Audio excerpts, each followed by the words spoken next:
Hare Krishna, Hare Krishna. I am very happy to be with all of you in the ISKCON Youth Forum Girls Program on this topic of wonders of faith. It is our custom that we start with a little kirtan. So I will start with kirtan for 5 minutes, and then we will have a lecture, and then we will leave the floor open for questions and answers.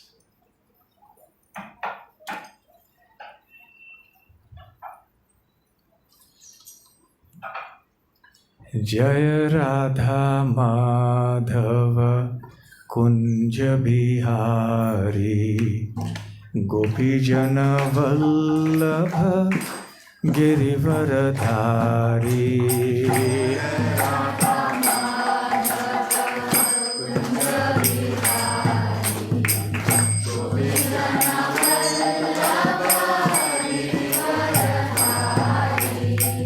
Jaya Radha Madhava Kunja Bihari Gopi Jana Vallabha Girivaradhari.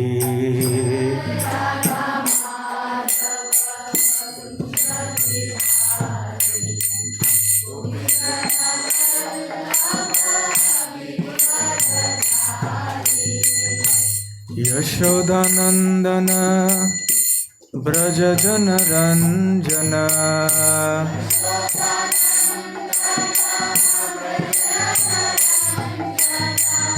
Yashodanandana Braja Jana Ranjana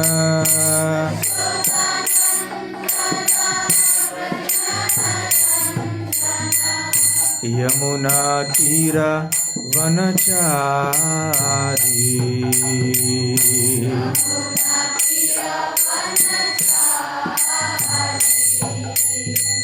Yamuna Tira Vanachari.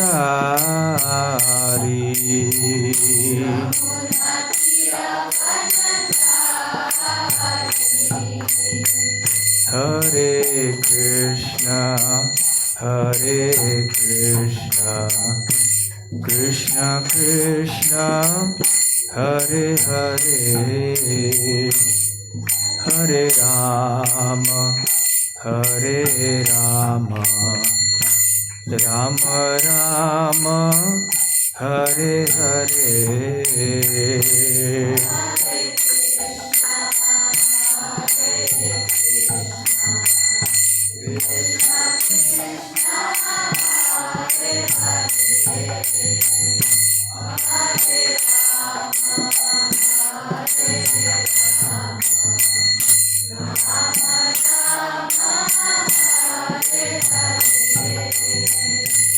Hare Krishna, Hare Krishna, Krishna Krishna, Hare Hare, Hare Rama, Hare Rama, Rama Rama, Hare Hare.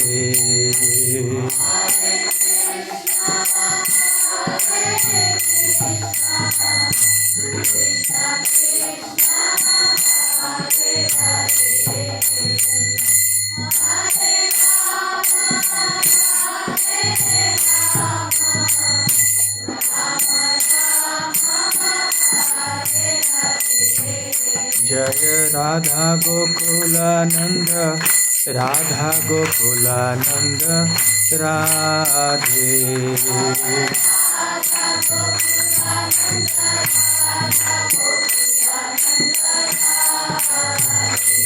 Jaya Jaya Prabhupada, Prabhupada, Prabhupada, Jaya Prabhupada.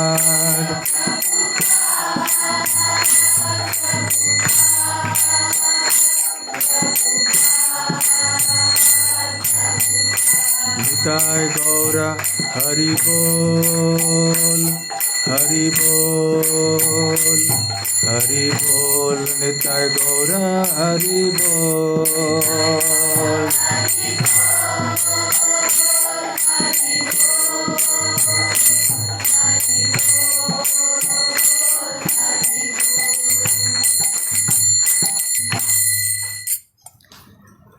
Shri Shri Radha Gokulanand की जय, श्री श्री जगन्नाथ बलदेव सुभद्रा मई की जय, श्री श्री गौर निताय की जय, निताय गौर प्रेमानंदे, समवेत भक्त वृंद की जय, समवेत भक्त वृंद की जय, समवेत भक्त वृंद की जय, श्री श्री गुरु गौरांग की जय। ओम ज्ञानतिमिरान्धस्य ज्ञानाञ्जनशलाकया चक्षुरुन्मीलितं येन तस्मै श्रीगुरवे नमः। श्रीचैतन्यमनोभीष्टं स्थापितं येन भूतले स्वयं रूप कदा मह्यं ददाति स्वपदान्तिकम्।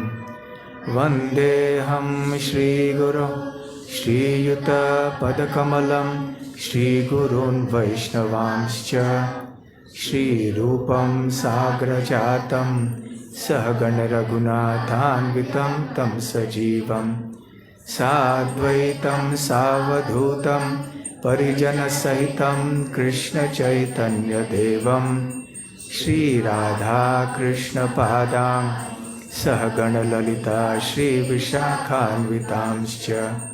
नमो ॐ विष्णुपादाय कृष्णप्रेष्ठाय भूतले श्रीमते भक्तिवेदान्त स्वामिनिति नामिने।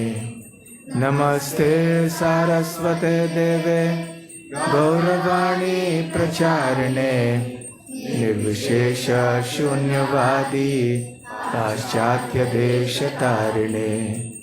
मूकं करोति वाचालं पंगुं लङ्घयते गिरिं यत्कृपातमहं वन्दे श्रीगुरून् दीनतारणम्। वाञ्छाकल्पतरुभ्यश्च कृपा सिन्धुभ्य एव च पतितानां पावनेभ्यो वैष्णवेभ्यो नमो नमः। नमो महावदान्याय कृष्णप्रेम प्रदायते कृष्णाय कृष्णचैतन्य नाम्ने गौरत्विषे नमः। पञ्चतत्त्वात्मकं कृष्णं भक्तरूपस्वरूपकं भक्तावतारं भक्ताख्यं नमामि भक्तशक्तिकम्। आराध्यो भगवान् ब्रजेशतनयस्तद्धाम वृन्दावनम्। रम्या काचिदुपासना व्रजवधू वर्गेण या कल्पिता। श्रीमद्भागवतं प्रमाणममलं प्रेमापुमर्थो महान्। श्रीचैतन्यमहाप्रभोर्मतमिदं तत्रादरः न परः।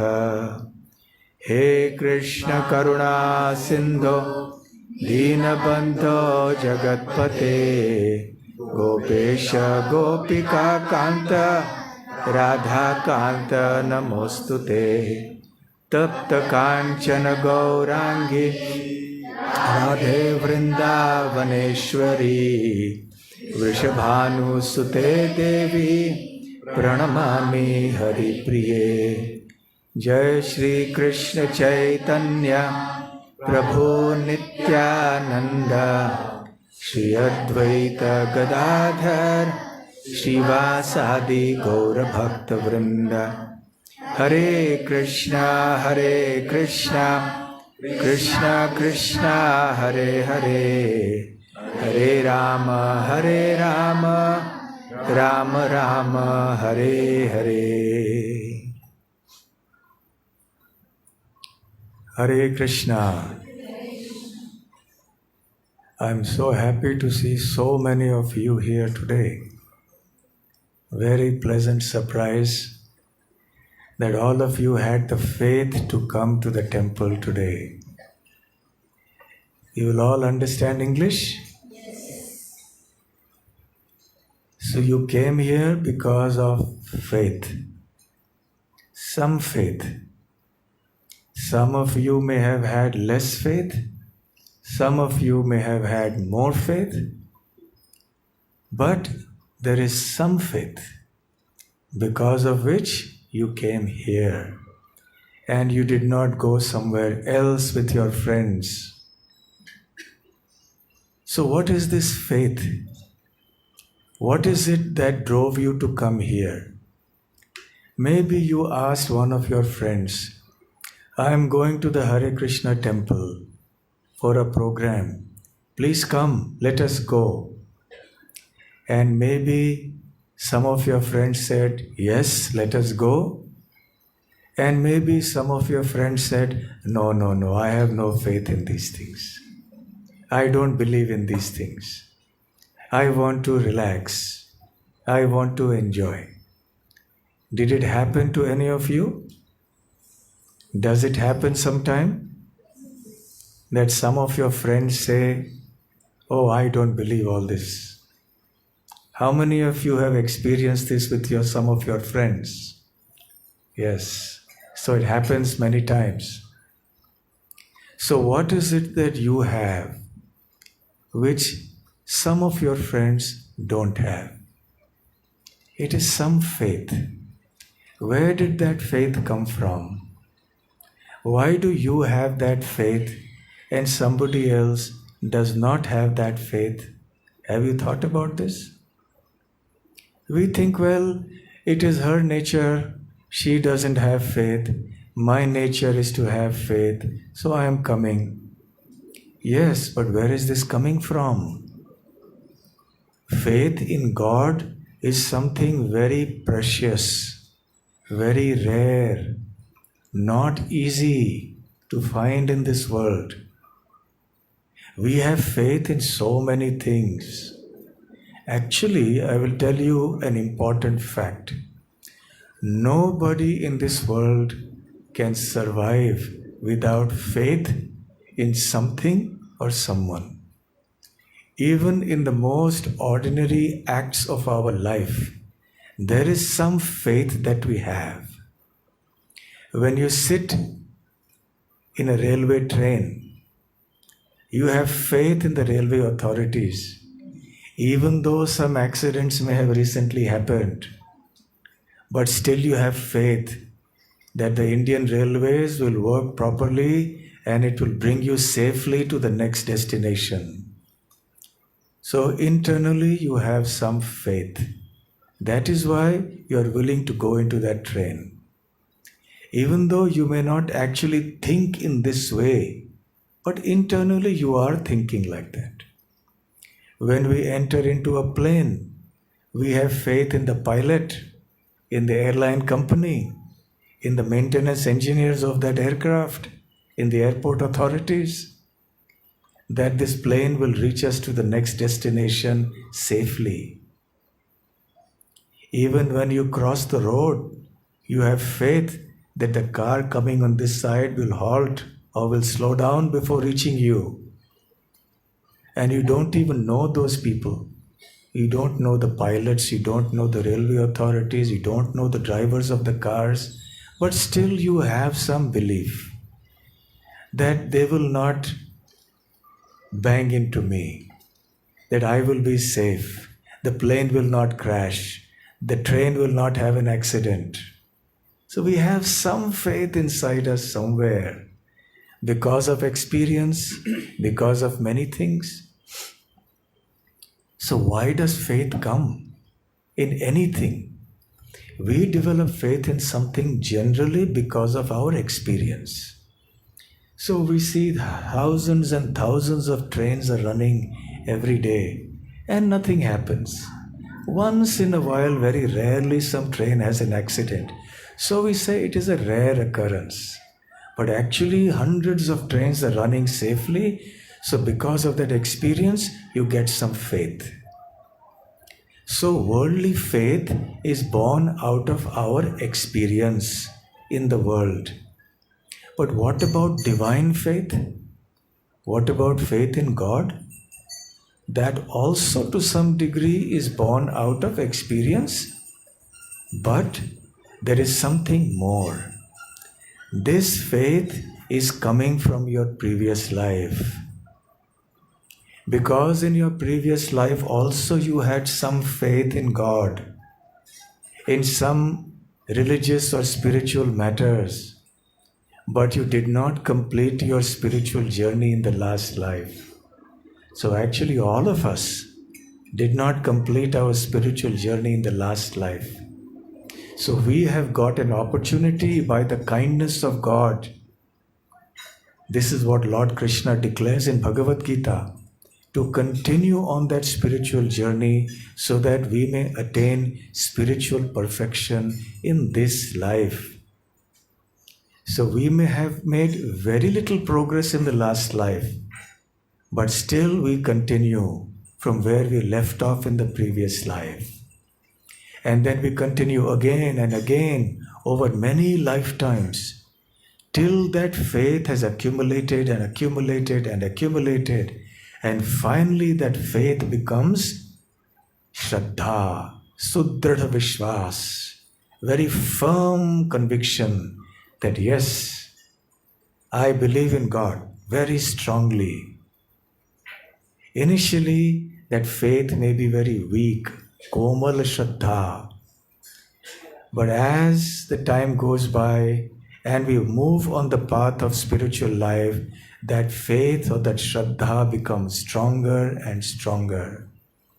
When our faith is weak, then it can get easily shaken.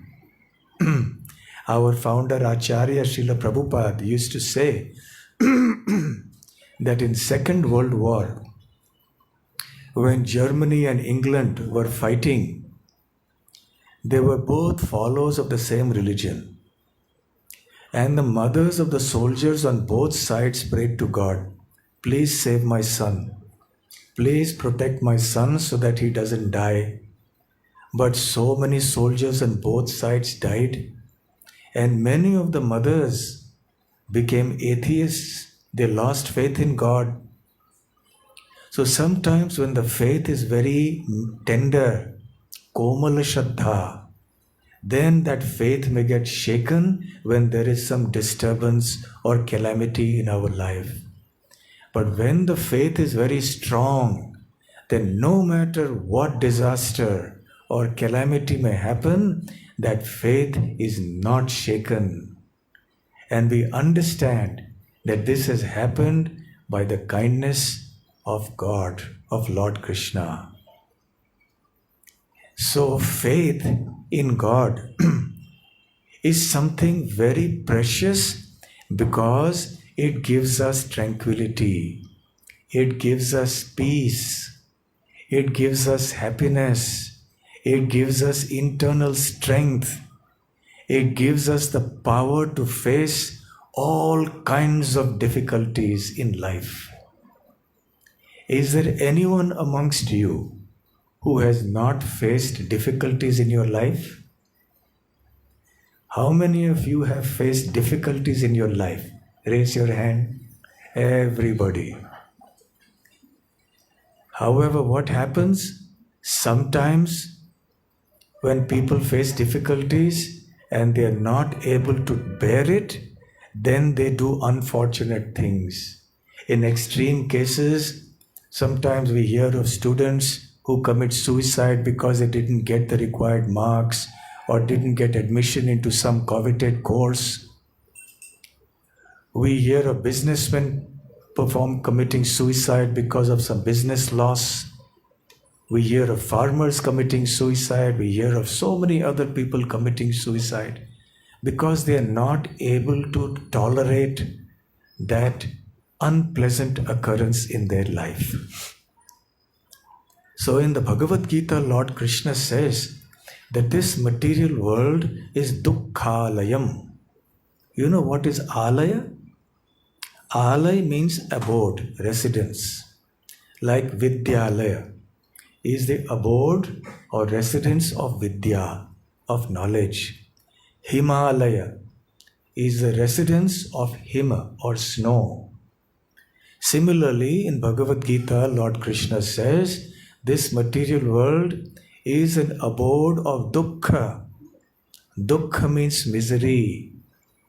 So just as the ocean is full of water, and you cannot expect to find any place in the ocean where there is no water. So similarly, in this material world, we will be faced with many difficulties in our life, one after another. And many times, what happens is many difficulties come together. And the problem with difficulties is they are not very polite. They don't take your permission before entering into your life. They don't say that, can I come into your life? Then naturally you will say no. But they don't listen to you, they don't ask you, they just forcefully enter your life. And then we become very disturbed. And we wonder, why has God done this to me? Why has it happened to me? Why me? Have you sometimes asked yourself this question? When you have gone through some difficulty, how many of you have asked this question? Why has this happened to me? Or why has God done this to me? How many of you have asked this question? Raise your hands. So many. Okay. So, to have faith in God is something that gives you strength. But how does this faith come? Number one, as I said, it comes from your previous life, where you also had that faith. You performed some spiritual activities in that life, and therefore you are continuing in this life till you attain perfection. In the Bhagavad Gita, Lord Krishna says, Mat chitta sarva durgani mat prasadat tarishyasi. He says, O Arjuna, if you are always thinking of me with love, if you are always conscious of me, if your chitta, if your mind is always fixed in devotion to me, then what will happen? Sarva durgani tarishyasi, mam prasadat. By my mercy, by my kindness, by my grace, you will overcome all the obstacles in your life. Durgani refers to the many difficulties that we will face in life.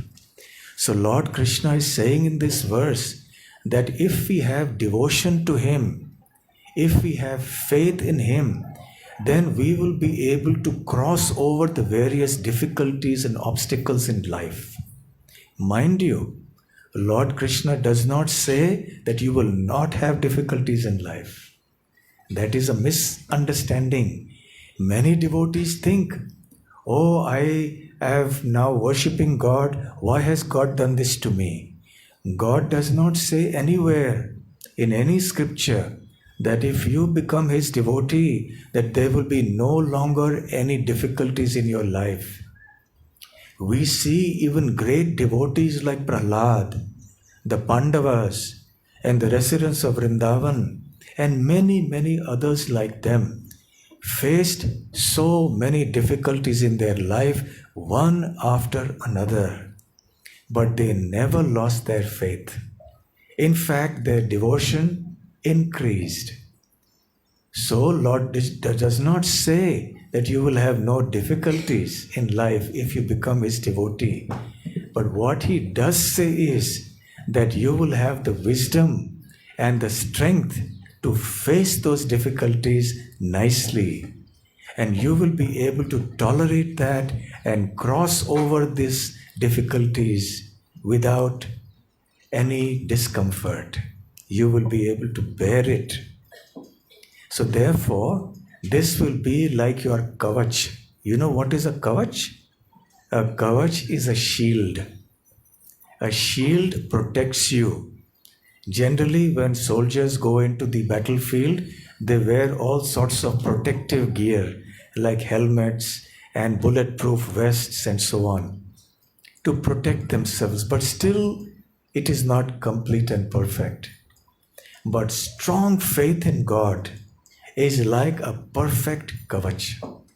It will protect you from misery in all types of troublesome situations, not only now, but for your whole life.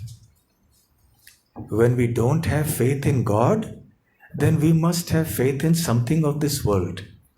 So we have faith in our parents, we have faith in our teachers, in our doctors, in our lawyers, in the policemen, in our friends. That is fine. It is good to have faith in our parents and teachers and lawyers and so on, doctors and so on. But we must also remember that they are also human beings, and therefore they are not fully capable of providing you protection in all circumstances. In the great Srimad Bhagavatam, there is a beautiful verse in which it is explained that sometimes, despite the presence of the parents, a child may die, an accidental death. I know of an unfortunate situation of somebody I know. The mother took the child to the terrace of the building, and for a moment when the mother's attention was distracted, the child climbed over the ledge and fell down from the 7th floor and died. Very, very tragic and unfortunate. So even though the mother was present, but the child had this accident. So even though the parents try to give all sorts of comfort and protection and care to their children, because they are not infallible, they are not supremely strong, they are only human beings, so they are not always capable of extending complete protection. Similarly, in this world, in this verse, another example is given, that sometimes despite the best doctors and best medicines, a patient may still die. How many of you are from medical college studying medicine? Some of you, okay, are medical students. And even if you are not a medical student, you have experience from maybe your families and other, where your relatives, where best medical care was given, but still the patient died. So that does not mean that we should not go to a doctor or that we should not take medicine. Certainly we should do that. But in all cases, that is not a guarantee for protection. So it is good to have faith in doctors, in medicines, in parents. But there is no 100% guarantee of safety. Similarly, the third thing this verse says is that a drowning man may not be saved even if there is a large boat at sea. How many of you have heard of a ship called the Titanic? Titanic, you have heard? It was a very famous ship almost 100 years ago. And it was proclaimed to the world as being the strongest ship that could never sink. And it went out on its first journey from England to America. And while it was in the midst of the Atlantic Ocean, it collided with an iceberg and it sank. 1,500 people were on that ship. And some of them survived, but hundreds of the passengers died. So even the technology that was the latest of the day, and they promised that this ship will never sink, but on its very first journey, it sank. So today, for our protection, we have so much technology, and we think that this technology will protect us. To some degree, it will protect us, but it is not foolproof. So the point is that even though, as a matter of our daily life, we have faith in so many things, in so many people, and it is all right to have such faith, but we must realize the limitations. In the Srimad Bhagavatam, there is the story of an elephant king called Gajendra. One day when he was sporting in the lake along with his large group of family members, elephants, a crocodile attacked Gajendra and grabbed his foot in his mouth. And all the other elephants fled to the shore, the bank of the lake. And Gajendra was inside the lake fighting with the crocodile. Both were very strong. The crocodile was trying to pull the elephant into the water, and the elephant was trying to pull the crocodile onto the land, or to release itself from the grip of the crocodile. It's because both were very strong. They were evenly matched. So the fight went on for a long, long time. But because they were fighting in the water, and the crocodile is an animal of the water, the elephant is an animal of the land, so the crocodile was in a position of advantage. So slowly Gajendra began to realize that I am losing, and gradually my strength is going down, and I think that I am going to be defeated and I will be killed by this crocodile.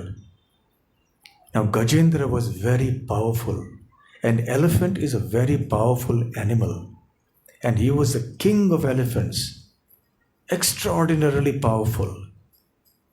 But even then, his strength, his intelligence could not save him. He was looking at the shore of the lake. He saw many of his other fellow elephants. They also could not save him. They were also looking helplessly on as the crocodile was becoming slowly more and more stronger in the water. Eventually, Gajendra realized that neither he nor his family members nor any other elephant or anything else of this world could save him. So what did he do? You see, Gajendra in his previous life was a human being. He was a king whose name was Indradyumna, and he was a devoted king. But because of some very wrong act he had done against a sage, he had been cursed to be an elephant. But somehow or the other, by the grace of God, he was able to remember the prayers that he offered in his previous life as a king.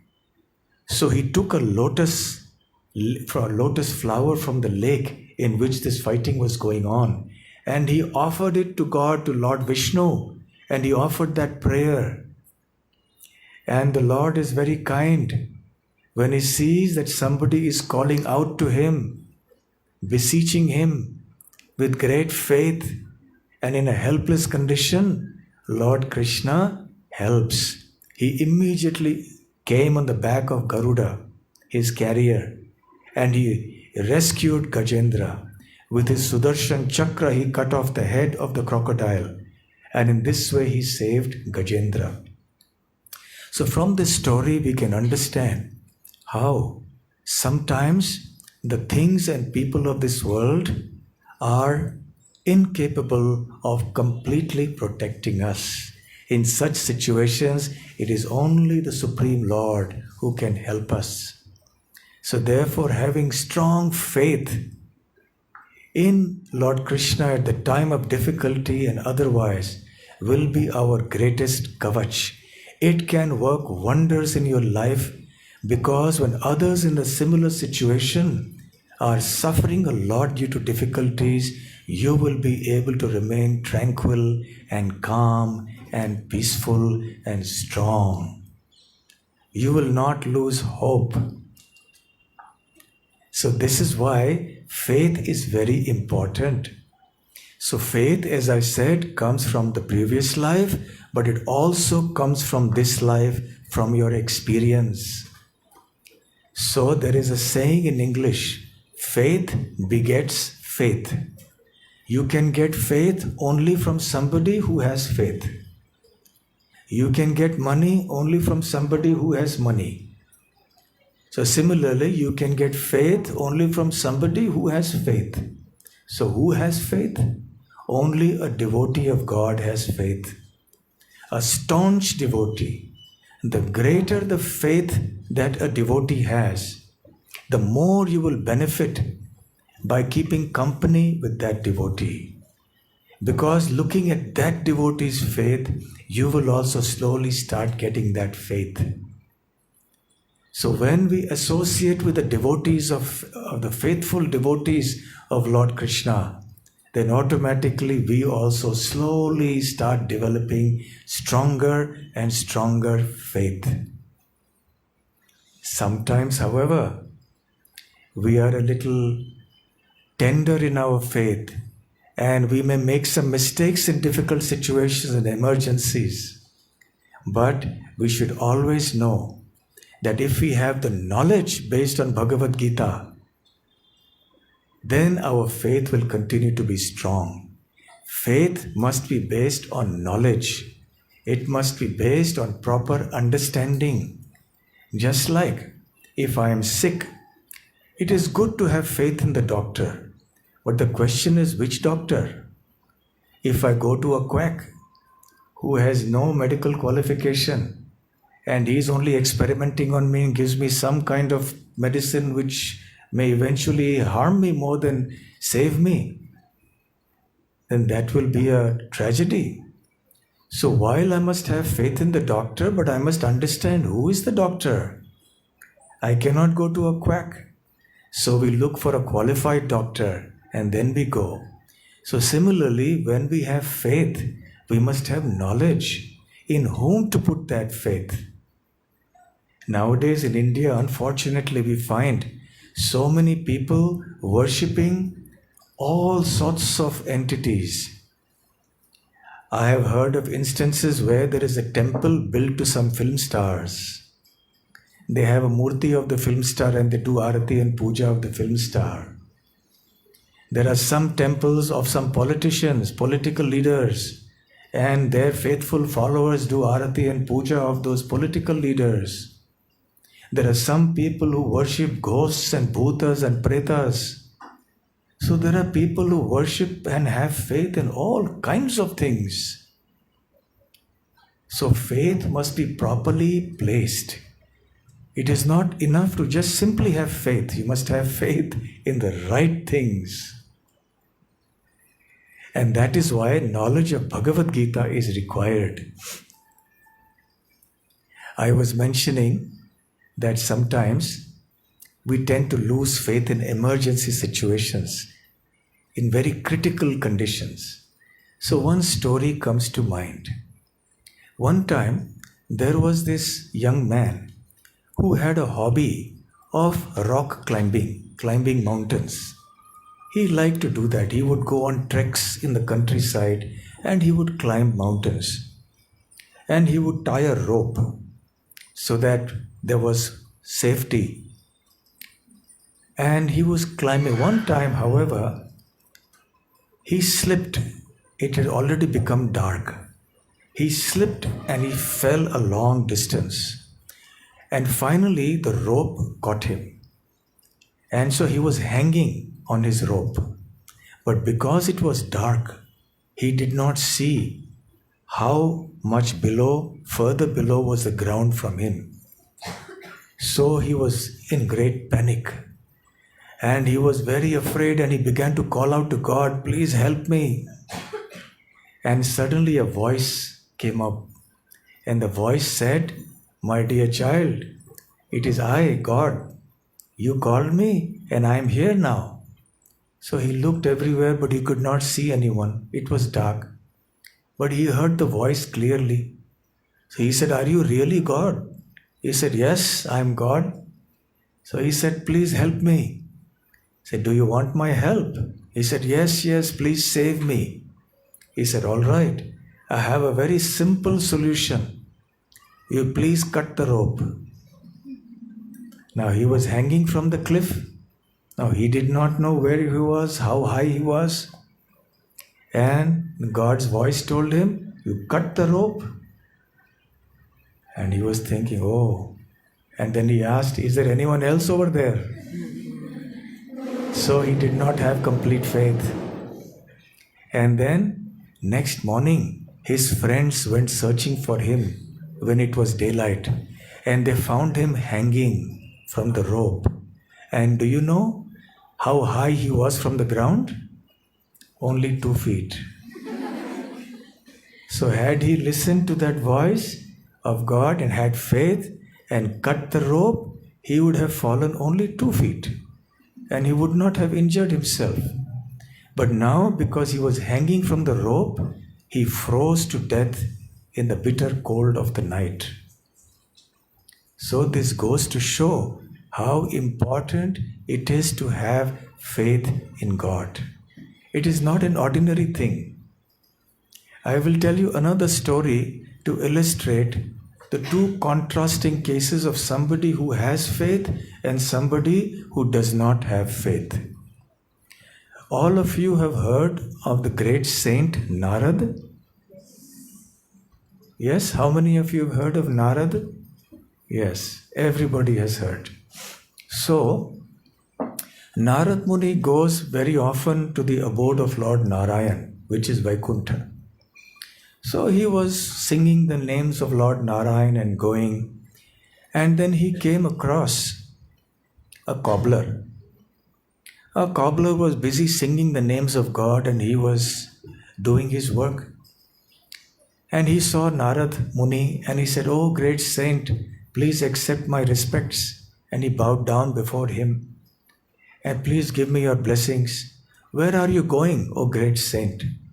So Narad Muni replied, "I am going to Vaikuntha to have darshan of Lord Narayan."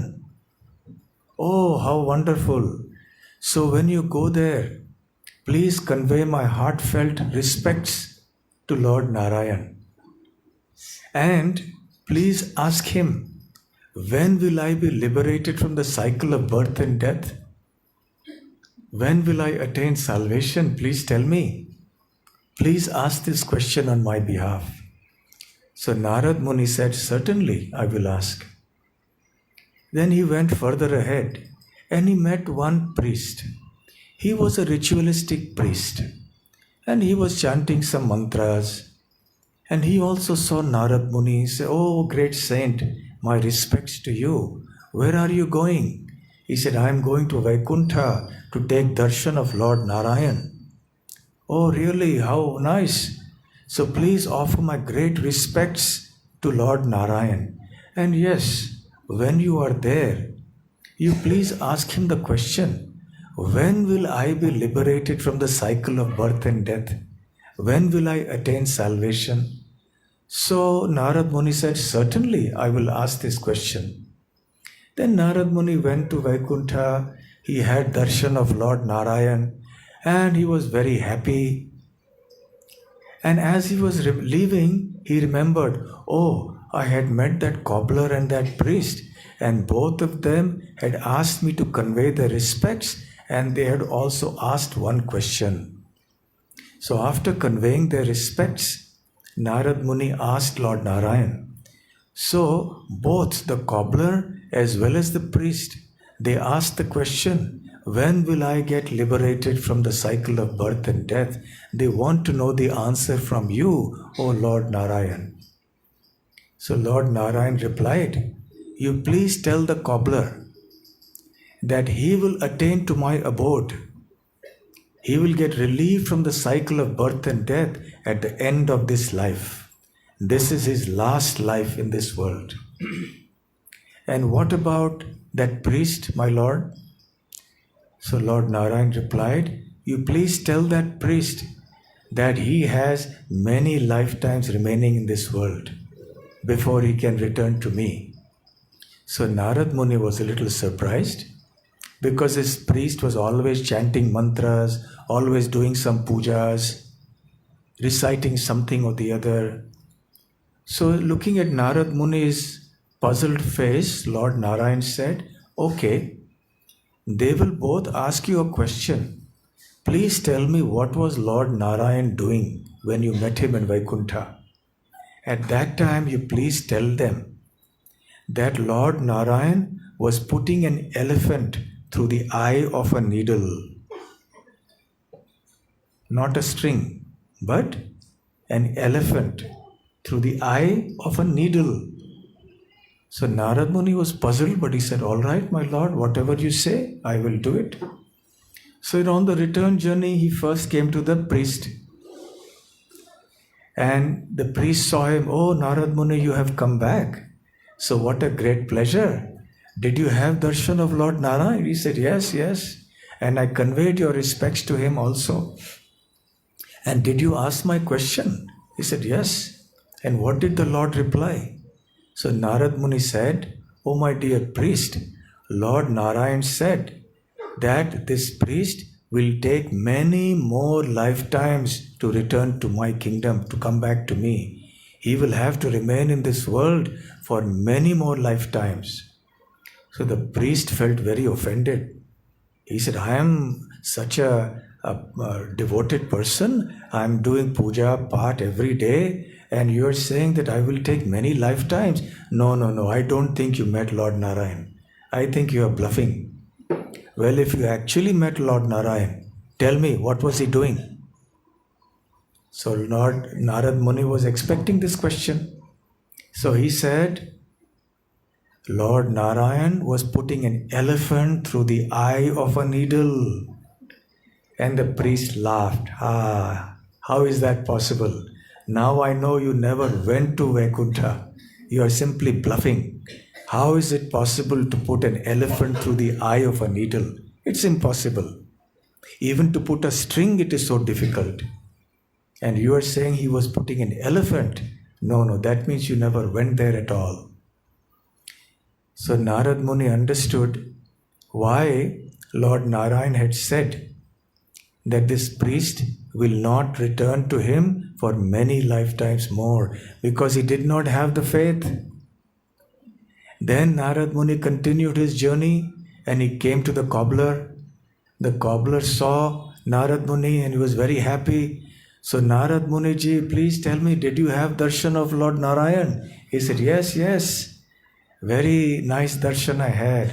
And did you convey my respects to him?" "Yes." "Did you ask my question?" He said, "Yes." "And the Lord said that you will come back to him at the end of this very life. This is your last life in this world. You will get liberated from the cycle of birth and death, and you will go back to Vaikuntha to be with Lord Narayan." So the cobbler began to cry. He said, "I am such an unqualified person. I have no knowledge of the scriptures. I don't do much of puja and such worship and mantras and all that.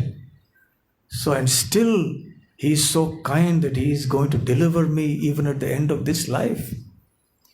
So he said, "Anyway, since you were there, O Narad Muni, please tell me, what was Lord Narayan doing in Vaikuntha when you saw him?" So Narad Muni was expecting this question. So he said, "Lord Narayan was putting an elephant through the eye of a needle."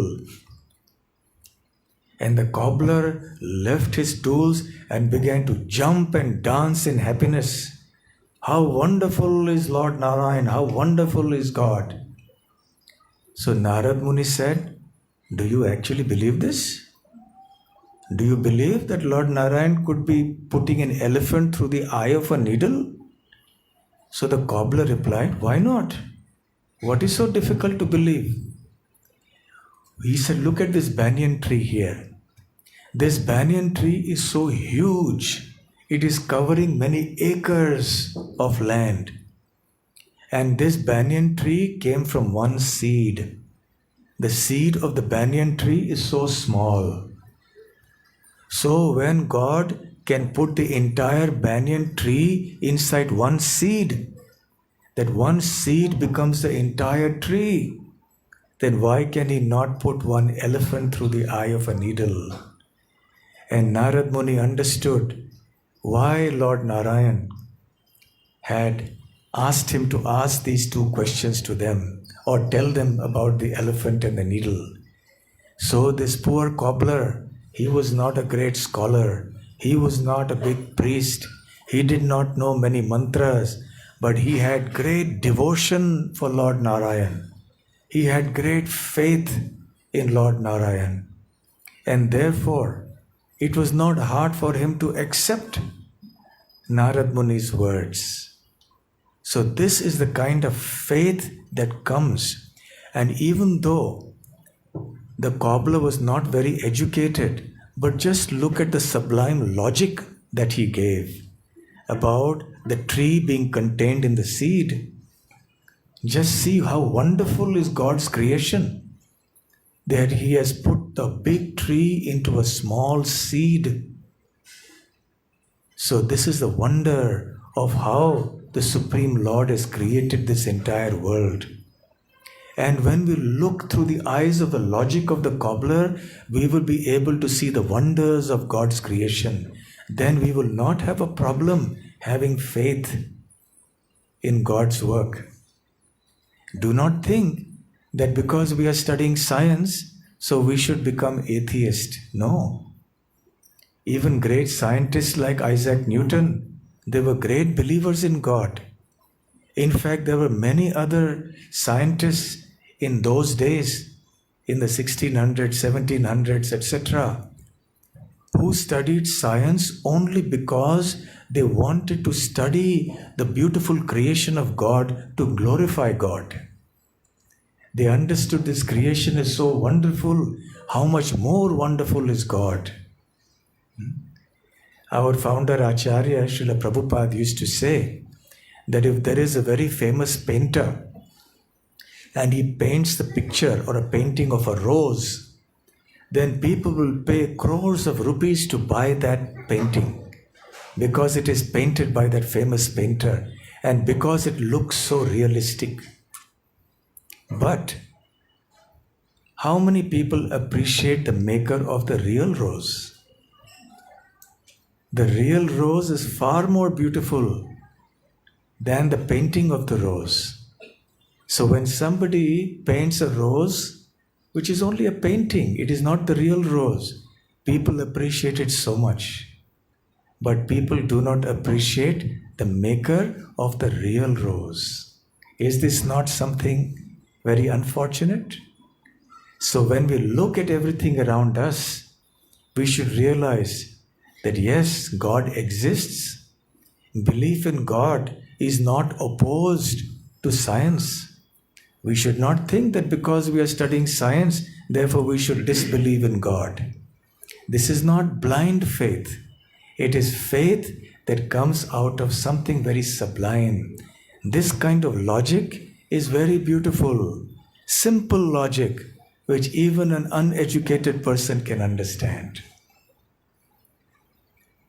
I will now end my lecture with one story. And in this story, I will tell you how sometimes such miraculous things can happen when there is faith. It is a true story.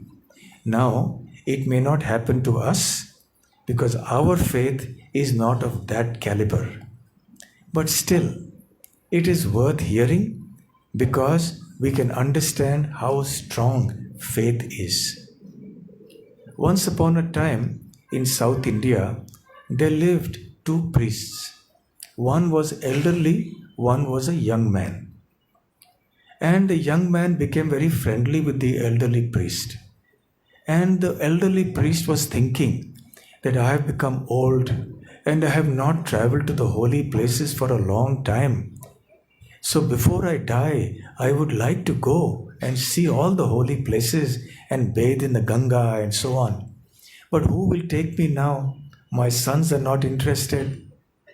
So that other young priest who was from a different family, he said, don't worry, I will take you there. I will escort you, I will take care of you in this pilgrimage. So the old man was very happy. So they embarked on their long journey.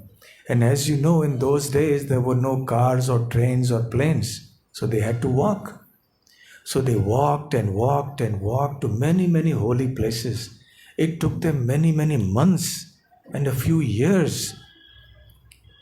Then one time in their journey, they came to Vrindavan. In the holy land of Vrindavan, there was a temple of Lord Krishna. And that murti or that vigraha, that deity of Lord Krishna was called Gopal. So they were in that temple of Lord Gopal. And the elderly priest, he had darshan of Lord Gopal and his heart swelled with devotion and gratitude. And he said, "Oh Lord Gopal, I do not know what good deeds I must have done in my previous lives, that I have got this opportunity to go on this pilgrimage and see all these holy places.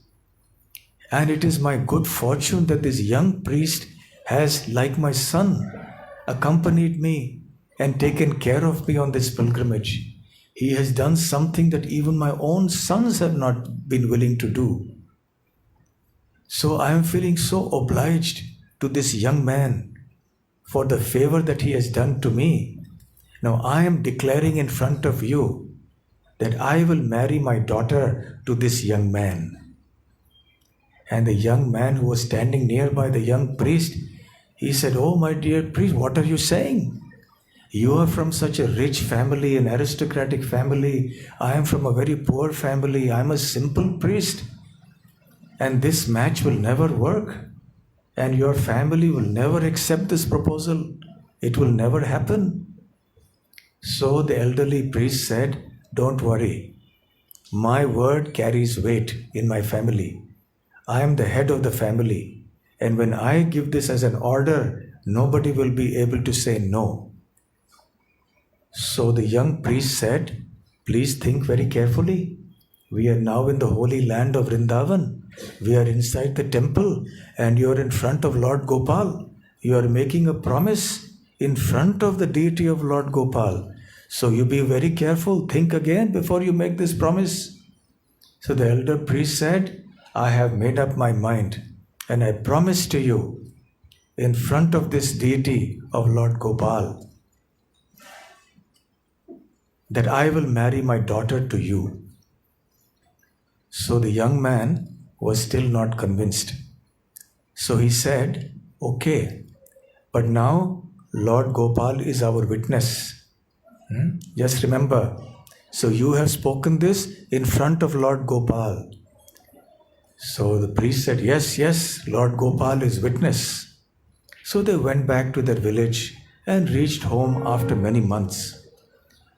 After they reached home, somehow or the other, the old priest did not have the courage to bring up the topic of marrying his daughter to that young priest, because he knew now. He had said that in his enthusiasm, but now he realized that my family will not accept. Sometime that young priest came to him and said, "My dear sir, have you forgotten the promise you had made to me in Vrindavan?" No, I have not forgotten. It will happen. Just give it some time." So he called his family members and he declared his intention of marrying his daughter to that young priest. And everybody in the family protested. And his wife said, "If you do this, I shall commit suicide." Both his sons said, "We will never allow this to happen." So the poor old man was in a big dilemma, what to do. On one hand, he has already promised. And on the other hand, his family is not accepting. So he was feeling very ashamed to even face that young priest. So he was avoiding him for many days. Again, the young priest came to the house of the elderly priest. By this time, the elderly priest had informed the family members. So then, the elderly priest's son, he told the father, "You don't worry, father, I will solve this matter for you. When that young priest comes here, you simply tell him, I don't remember what I said. That's all you say, I will take care of the rest." So then, poor man, what to do? He was torn between two. This is called Dharma Sankat. So then, the young man came to the house and he said, "My dear sir, you had promised to me that you will give me the hand of your daughter in marriage to me. But so many months have passed by and you are not raising this topic."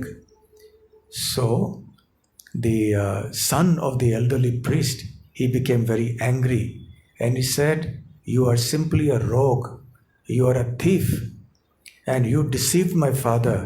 You fed him some intoxicating substance and then you made him say something wrong. but actually nothing like this happened, and you are speaking an untruth. So, and he began to chase the young man with a stick. The young man fled for his life, and he went to the village panchayat with his complaint. So the panchayat sat in a meeting, and they called both parties. And then they asked the young man, "So you are saying that this old man has made you a promise?" He said, "Yes." "Was there any witness?" He said, "Yes." "So who is the witness?" "Witness is Lord Gopal." "Lord Gopal? What do you mean?" He said, "The Murti, the temple, the deity of Lord Gopal in the temple, he was a witness." So the panchayat people were surprised. Then immediately the son of that elder priest, he rose up and said, because he had no faith in Lord Gopal. He was not a devotee at all. He had no faith. So he said, if this young man is able to bring Lord Gopal here to bear witness, then I will agree to hand over my sister in marriage to him. So the young man was very happy. He said, of course, Gopal will come as a witness. And the son of the elderly man was also happy. One was happy because he was so faithful. One was happy because he was faithless. And the father was also happy because now the problem will get solved. And my word will be kept, my dharma will be protected. Because when we speak something, we should honor our word, that is one's dharma. So the young man set out on the long journey and he reached Vrindavan. And he came in front of Lord Gopal in the temple. And he said, so Lord Gopal, you know what has happened already because you know everything. So now you have to keep your promise. The old man is not keeping his promise, but you must keep your promise. You had promised that you will become a witness. So now please come with me. So the deity, the Murti of Lord Gopal answered, what are you saying? I am a Murti. How can a Murti walk and come behind you? You see, the devotees of God are more intelligent than God. So the young priest said, if you can talk, then you can walk. You are saying, who has seen a deity walking? So I am saying, who has seen a deity talking? So you are talking to me. So if you can talk, you can walk. Now Lord Gopal was defeated. So he said, all right, I will come with you. And then he said, I'll put a condition. Every day I will follow you and I will have some ankle bells. And you will hear the noise, the sound of the ankle bells and know that I am behind you. But you should never turn your head and look back. If you look back, I will stop and not move from there. Every day in the evening, you should feed me this much rice. And then we will rest for the night, and then we will start in the morning. But in the course of the journey, in the daytime, you should not look back at me. So the young man agreed, and the journey began. From morning to night to evening, they would walk. And the young man would hear the ankle bells jingling in the background. And he understood that Lord Gopal was following him. And then they walked, and every evening they would stop. The young man would cook some rice and offer to him, and he would also eat. And in this way they journeyed for many, many days. Finally, they came on the outskirts of the village, which was called Vidyanagar. And there, suddenly he stopped hearing the sound of the ankle bells. So he wanted to look back, but he remembered the condition of Lord Gopal, that if you look back, then I will not move from there. But as he was going, he started getting a doubt. I am not hearing any sound. So is Lord Gopal still following me or not? Then he could not restrain himself. So he turned back, and Lord Gopal was there. And then Lord Gopal said, since you have turned around and seen me, I will stand here and not move. But by then they had already reached the outskirts of the village. So the young man ran inside to the village and called the panchayat and all the people of the village and said, come, come. And see, Lord Gopal has come to bear witness. And everyone was astonished. They were struck with wonder. And when they came in front of Lord Gopal, then Lord Gopal declared in front of everybody, yes, I am the witness. This old man made the promise that he would marry his daughter to this young man here. And at that time, the old man's family had no other choice. Then they had to give their daughter in marriage to the young priest. So the old man was very happy. And the young man was also happy. And this miraculous event happened. And after that time, this deity became known as Sakshi Gopal. Sakshi means witness. So he was in a temple in South India for many, many years. Then one time, some centuries ago, 400 or 500 years ago maybe, one king from Orissa attacked the southern kingdom, and he was also a devotee of Lord Krishna. So he took that deity and installed him in a new temple near Cuttack. Cuttack is a city in Odisha. And that temple is still there today. And the temple is Lord Sakshi Gopal. So this is what faith can do. The title of today's topic is Wonders of Faith. So because this young priest had such staunch faith that the deity is not different from Gopal, there is no difference between the Murti and God himself. God has kindly appeared in the Murti. Because of the strong faith, the deity followed him and walked all the way. So when we also come in the temple, we relate to the deity according to our faith. If somebody has no faith, they will think, oh, this is just a statue. This is just some stone or wood or metal. But when somebody has strong faith based on knowledge, then they will see this is directly the Lord standing in front of me here. So in this way we see that strong faith in God can do miraculous things. As I mentioned in the earlier part of the talk, such extraordinary events may not happen in our life.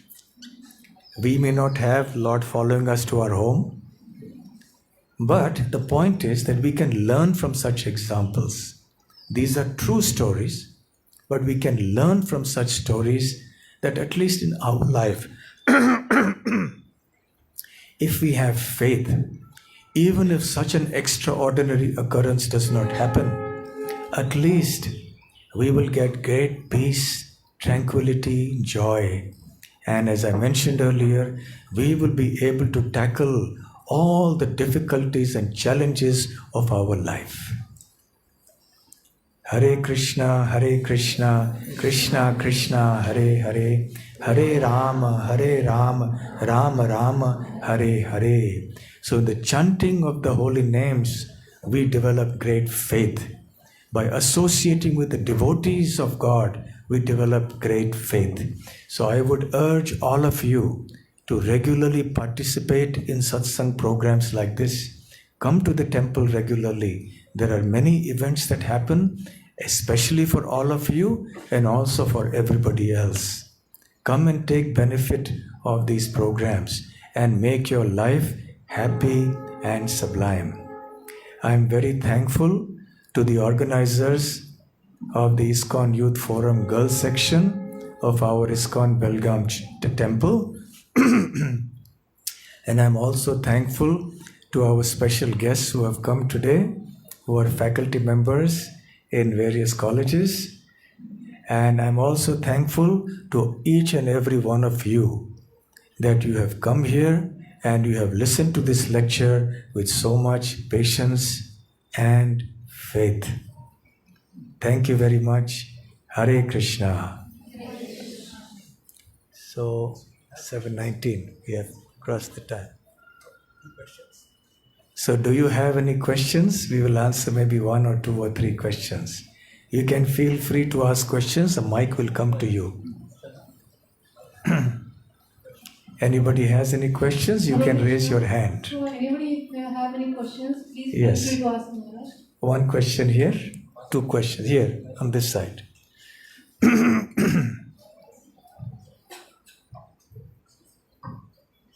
Hare Krishna Prabhuji. In this world outside material nature where we have so many things to face every day, how can we develop? What are the things we should do so that we can develop unwavering faith, just like the cobbler and the priest?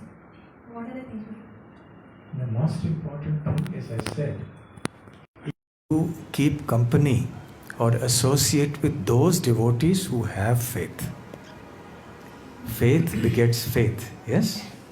So, faithlessness also begets faithlessness.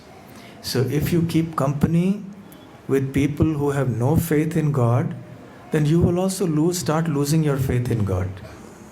But if you start keeping company of faithful people, then you will also develop strong faith and you will always be on the right path.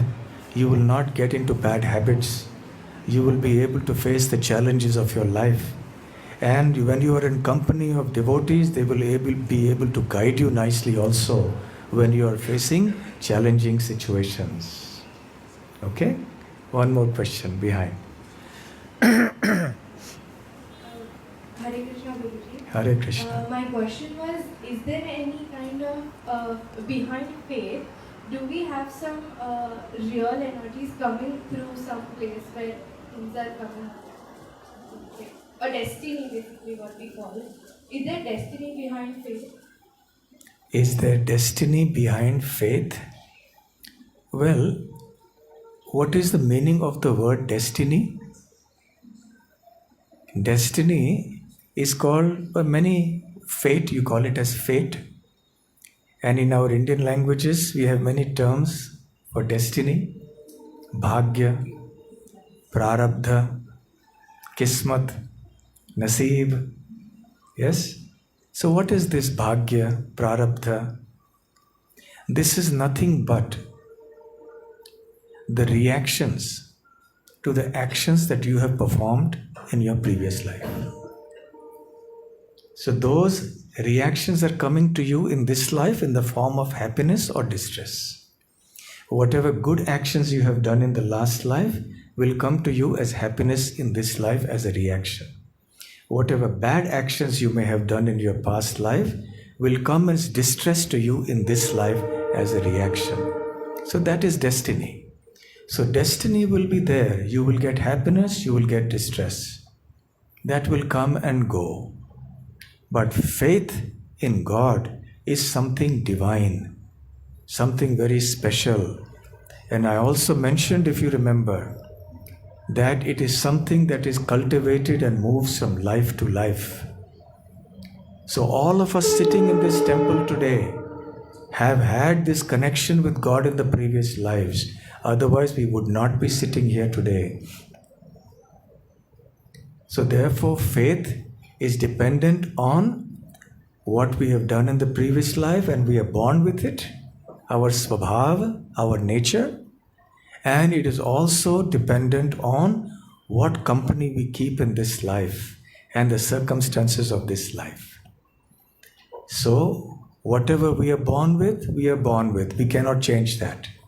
But what is in your hands is what kind of people you want to be friendly with.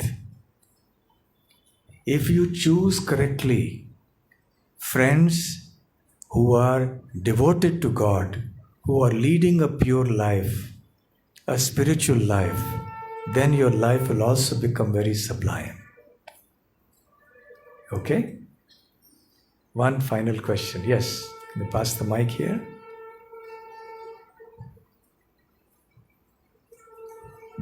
So Guruji, I've heard there is some concept of blind faith.